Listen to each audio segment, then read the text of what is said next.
ఎటు చూసినా జనం ప్రభంజనం. బస్సు యాత్రకు అడుగడుగునా బ్రహ్మరథం.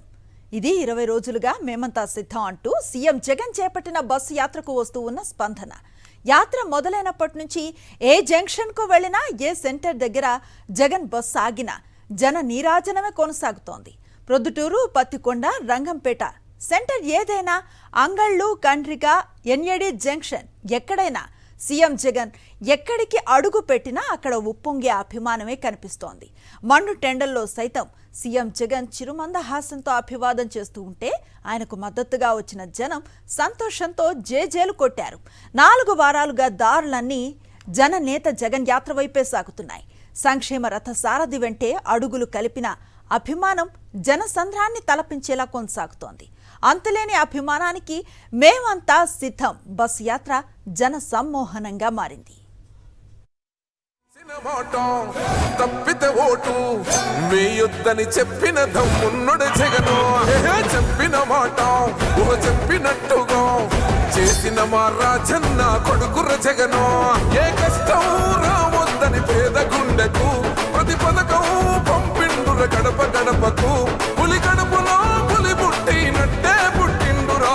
జెండలు జత కట్టడమే మీ ఎజెండా, జనగుండల గుడి కట్టడమే జగను ఎజెండా.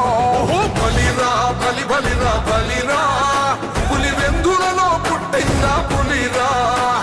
కుర్చీల కూర్చోవడమే మీ ఎజెండా, కుర్చీ జనమే ఇవ్వాలన్నది జగను ఎజెండా. బలిరా బలి బలిరా బలిరా, పేద బతుకుల మార్చినది ఆ పులిరా.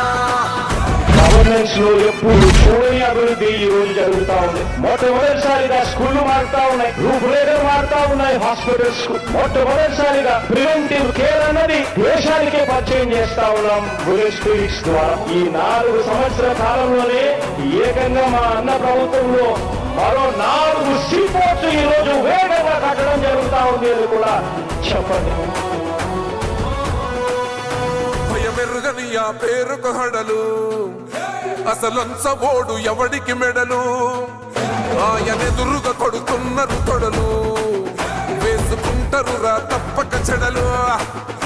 పేదోడి కన్సౌల 4 మెతుకుల కోసం ప్రజా సంకల్ప యాత్ర చేసి గెలిసిన యుద్ధం. సీమ పౌరుషం పక్కన పెట్టిండుర పేదల కోసం. జెండలు జత కట్టడమే మీ ఎజెండా, జనగుండల గుడి కట్టడమే జగను ఎజెండా.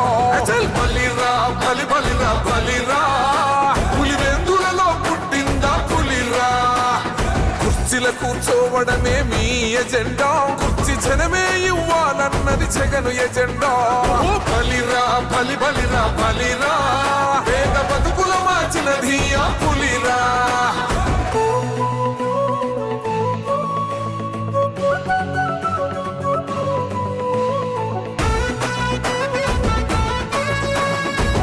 జగన్ అనే వ్యక్తి క్రెడిబిలిటీ ఏ స్థాయిలో ఉంది అంటే మా ఇంటికి తెచ్చిండు ప్రభుత్వం, మా చేతికి ఇచ్చిండు పథకం.